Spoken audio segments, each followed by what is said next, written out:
Bonjour les stratèges du monde entier, j'espère que vous allez bien. Alors la famille, je vais vous partager ici un extrait de la sortie récente de Donald Trump en fait au musée de la Bible aux États-Unis. Et là-bas, il a tenu en fait un discours que j'ai trouvé très émouvant. C'est pourquoi je vais vous le partager ici. Il parle en fait de l'importance de la foi en Dieu. Mais avant, je vous invite, s'il vous plaît les amis, à m'aider à partager cette vidéo. Vous savez que je suis nouvelle sur YouTube, donc j'ai vraiment besoin de votre aide, s'il vous plaît, pour que la vidéo soit suivie par plus de personnes. Et surtout, laissez-moi aussi des likes, ça me fera énormément plaisir. Et n'hésitez pas à laisser vos avis en commentaire. Je sais que vous avez des très très bons avis. Donc, n'hésitez pas à les faire valoir ici en commentaire. Vous savez que ici, c'est un espace de partage entre stratèges. Donc, moi, votre stratège, je n'ai pas la science infuse, les amis. Je partage ici mon point de vue et je sais que vous avez aussi les vôtres. Donc, n'hésitez pas à les laisser ici. En tout cas, je me ferai le plaisir de vous lire. Alors, les amis, en fait, Donald Trump, justement, récemment, a interpellé ses compatriotes, les Américains. Il leur a rappelé, en fait, l'importance de la foi en Dieu dans une nation.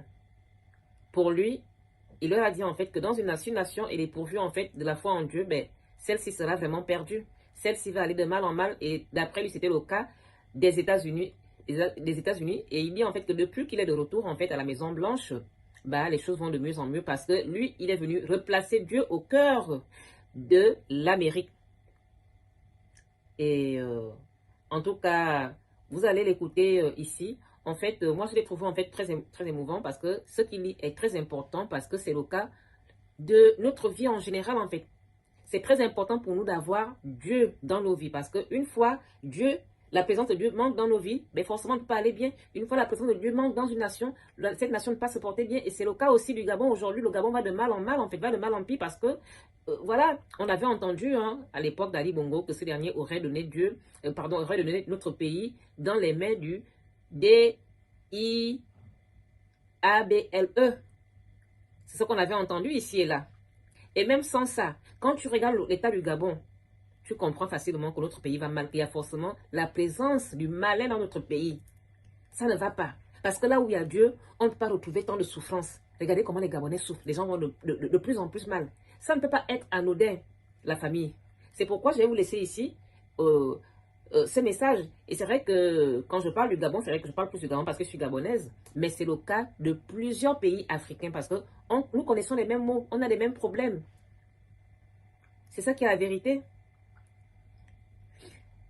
Donc, je le dis souvent aux Gabonais que quand on veut bien comprendre le problème du Gabon, le pourquoi du comment on doit se débarrasser du système Bongo. PDG, ce serpent, ce monstre, ben, il faut analyser les choses en profondeur, pas voir les choses à la surface, parce que les Gabonais ne savent pas voir plus loin que le bout de leur nez, en tout cas la majorité, et c'est le cas aussi de beaucoup d'Africains, en fait, de manière générale, en fait. Ils ne savent pas aller chercher en profondeur pour mieux comprendre les choses. C'est pourquoi je partage ici ces propos de M. Donald Trump. Parce que comme vous le savez, il y a quelque chose qui se passe dans ce monde. Une guerre, ce qu'on peut appeler guerre, à plusieurs dimensions. Mais elle est d'abord spirituelle. Ce qui se passe dans ce monde est d'abord spirituel avant tout. C'est pourquoi il est très important d'en parler. Les gens aujourd'hui se positionnent. Là, M. Donald Trump, qui est président des États-Unis, par ses propos, il positionne les États-Unis du côté de Dieu. Mais nous, au niveau du Gabon, qu'est-ce qu'on fait? Et la question peut être posée à plusieurs États africains. Qu'est-ce qu'on fait? Parce que le Dieu reste le même, que tu sois musulman, chrétien, moi je suis chrétienne catholique, que tu sois protestant, que tu sois juif, que tu sois orthodoxe, que tu sois même les évangélistes qui nous font le bruit partout là, les gens de Alléluia, Amen. La vérité est que Dieu est unique. Tant que tu pries le vrai Dieu, parce que beaucoup de personnes vont dans les églises, vont dans les mosquées, pas pour prier Dieu, ils savent. Ceux qui parlent prier, parce que comme vous le savez, il y a plusieurs dieux. Donc c'est parce que quelqu'un va aller à l'église tous les dimanches qu'il est forcément chrétien. Et ce n'est pas parce que quelqu'un va aller à la mosquée tous les vendredis qu'il est forcément musulman. Donc moi je parle là de ceux qui réellement croient en Dieu, notre Dieu qui est tout puissant, le créateur de toutes choses. C'est de ça dont il est question. Donc c'est important à savoir en fait que la guerre qui se passe dans ce monde-là est avant tout spirituelle. C'est-à-dire que le combat que les enfants de l'ennemi font aux gens sur la terre, tout ce que Dieu a créé est avant tout spirituel. C'est pourquoi c'est important à savoir pour mieux traiter le charnel. Parce qu'après, il y a le charnel qui est là. Vous voyez tout ce qui se passe, tout ce qu'on nous fait subir. Regardez comment les gens souffrent. C'est pas Dieu qui a fait ça. Hein. Dieu a gâté le sol du monde, le sol et sous-sol du monde, pour que nous vivions bien. Normalement, si l'homme n'était pas un loup pour l'homme, comme l'avait dit un philosophe, tout le monde vivrait de manière aisée. Parce qu'il y a suffisamment de ressources pour que tout le monde ait son strict minimum et être bien. Mais certains individus ont décidé de s'accaparer de tout et affamer d'autres pour après les malmener, comme on le voit là. Donc, du côté charnel, il y a aussi, en fait, il y a plusieurs branches, en fait. Il y a des pics par-ci, tout le temps, non, il y a un vide. Il faut faire des pics, sans compter la malbouffe qui nous est servie de manière volontaire. Oui, la malbouffe. Dans tous les pays du monde, presque, c'est presque la même chose, hein. Vous allez constater que les produits locaux vont coûter plus cher. En tout cas, les bons produits coûtent plus cher, notamment les produits locaux pour la plupart des pays. Les produits locaux coûtent cher. Mais les produits qui reviennent d'ailleurs, parfois quand c'est de la viande, ça a subi des injections bizarres qu'on ne maîtrise pas. Et pourtant, ce sont des aliments qui traversent sur lesquels on paye des taxes douanières.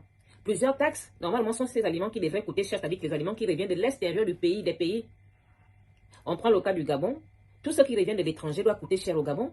Et ce qui est cultivé, que ce soit des légumes, peu importe, en tout cas, tout ce qui est gabonais, devrait normalement coûter moins cher, puisqu'il n'y a pas de taxes douanières là-dessus.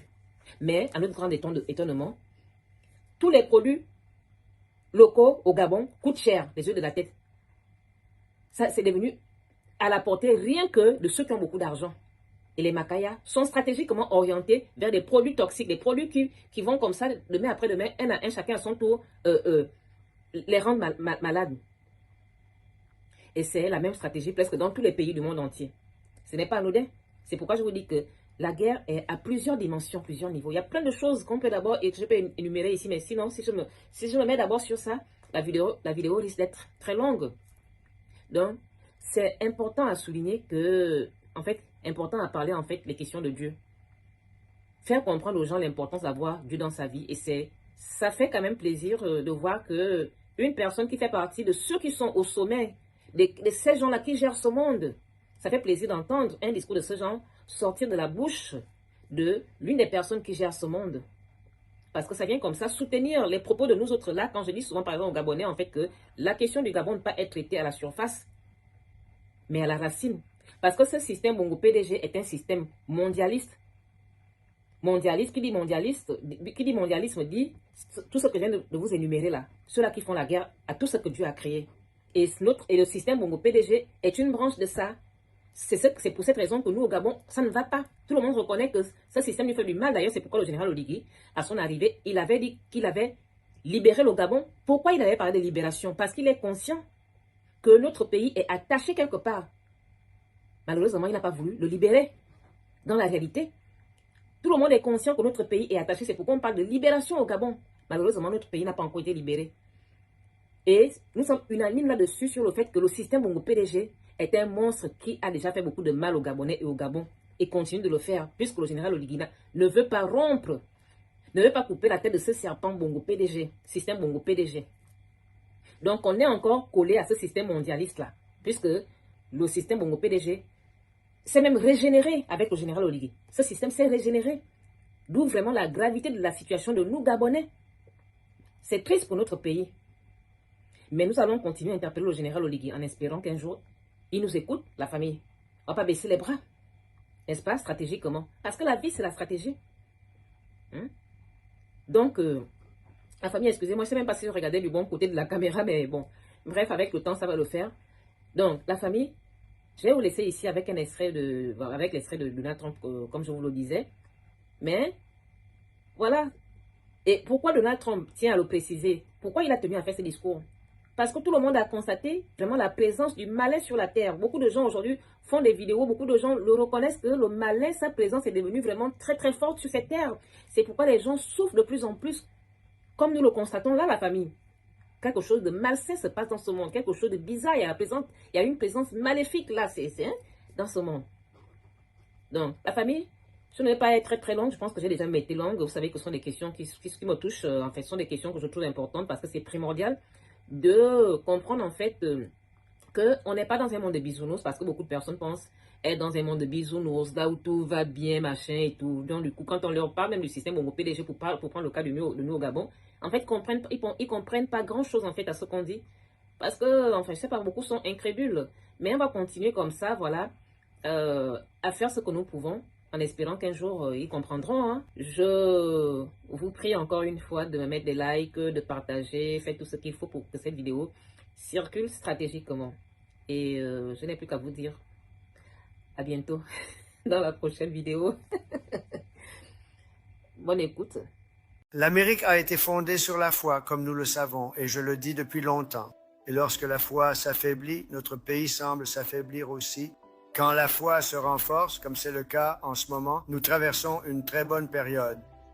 Après quelques années difficiles, de bonnes choses arrivent à notre pays. C'est incroyable de voir à quel point cela semble fonctionner ainsi.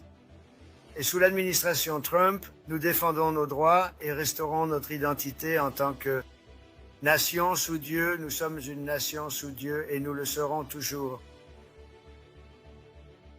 En tant que président, je défendrai toujours l'héritage glorieux de notre nation et nous protégerons les principes judéo-chrétiens de notre fondation et nous les protégerons avec vigueur. Nous devons ramener la religion en Amérique, la ramener plus forte que jamais alors que notre pays devient de plus en plus fort.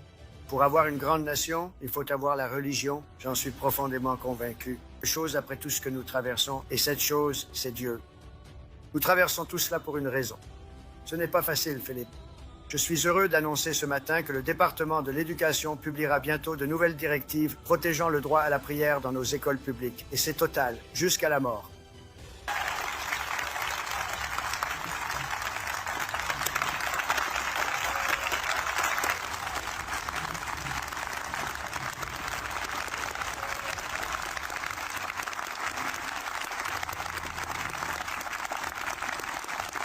Eh bien, monsieur le Président, les communautés religieuses d'Amérique répondent avec un enthousiasme débordant, comme vous pouvez le constater aujourd'hui.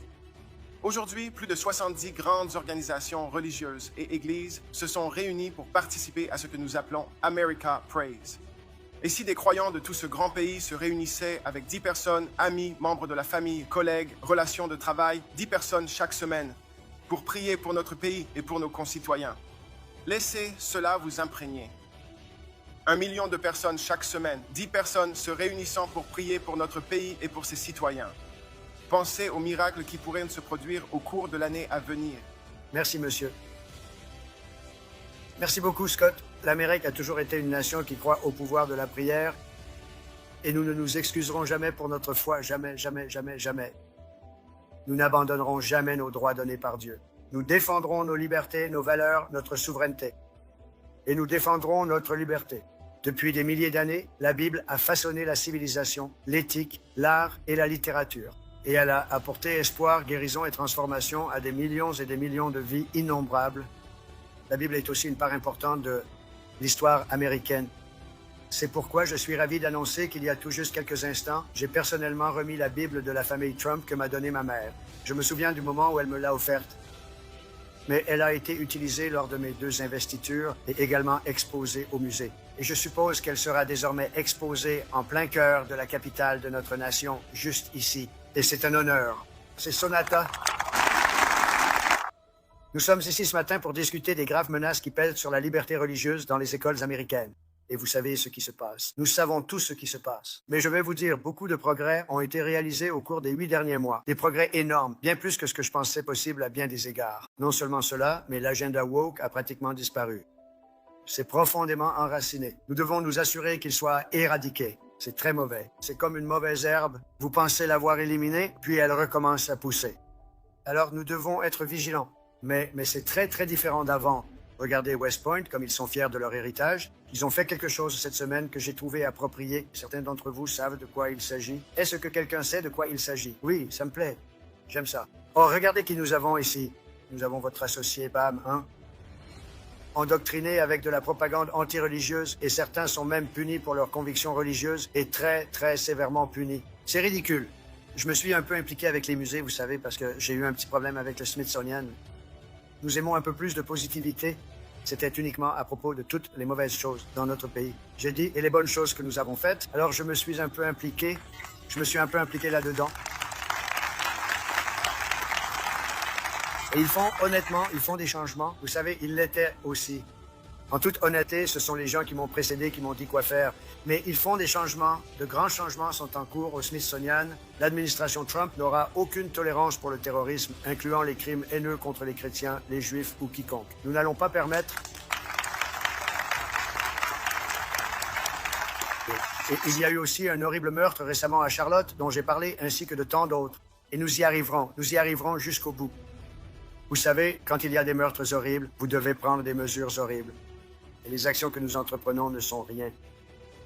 Cette caution sans espèce a déclenché une vague dans notre pays où un tueur tue quelqu'un et se retrouve dans la rue l'après-midi. Et vous essayez de raisonner avec des gens comme à Chicago, avec le gouverneur et le maire. Vous essayez de raisonner avec eux et c'est comme si vous parliez à un mur. Ça ne marche tout simplement pas. Je suppose que c'est juste une idéologie politique. Ce ne sont pas des gens stupides. Ça doit être une idéologie tellement ancrée dans leur tête qu'on ne peut rien y faire. Et nous aimerions aller à Chicago et remettre de l'ordre là-bas. Vous savez, Washington, D.C., vous serez heureux d'apprendre, est une zone libre et sûre. C'est tellement sûr en ce moment.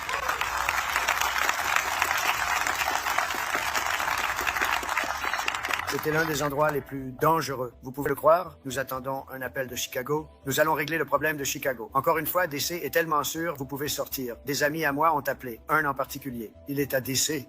depuis très longtemps.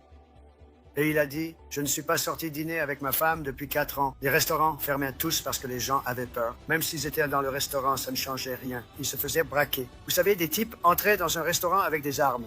Et tout ça, c'est fini. Ça n'arrive plus. C'est désormais sûr. Et cet homme a dit, je suis sorti dîner au cours de la semaine et demie passée, 4 fois. Et je me sens tellement en sécurité. Ma femme pouvait me rejoindre au restaurant. Elle pouvait marcher seule. Il n'y a aucune menace. La garde nationale, en collaboration avec la police, travaille avec la mère. La mère, vous savez, ce n'était pas son idéologie. Et maintenant, je pense que ça l'est peut-être devenu. Elle subit aussi beaucoup de pression de la part de l'extrême gauche. Vous savez, ils n'aiment pas ça. Elle le permet. Mais écoutez, soit elle va le permettre, soit nous le ferons, parce que, vous savez, c'est juste qu'elle comprend. Maintenant, elle comprend ça. Mais je peux vous dire que les habitants de Washington, D.C., nous sommes ravis. Nous pourrions faire la même chose à Chicago, à New York, à Los Angeles. Nous l'avons fait. Nous avons sauvé. Nous avons sauvé Los Angeles. Nous avons sauvé Los Angeles, Dan. Vous savez que Los Angeles était un désastre. Si nous n'avions pas envoyé nos troupes, Gavin Newsom aurait eu un vrai problème. Nous avons envoyé nos troupes. Le chef de la police, la personne la plus haut placée, a dit « Nous n'aurions jamais pu faire cela seuls. Nous avons envoyé nos troupes dès le début et nous avons réglé le problème. Et c'était difficile, mais nous avons réglé ça immédiatement. Et je ne comprends pas pourquoi Chicago ne nous appelle pas en disant « S'il vous plaît, aidez-nous ». Quand, en seulement une courte période, il y a plus de 50 meurtres et des centaines de personnes blessées par balles, et qu'ensuite vous avez un gouverneur qui se lève et dit que la criminalité va très bien. C'est vraiment fou. Mais nous rétablissons la loi et l'ordre dans notre pays.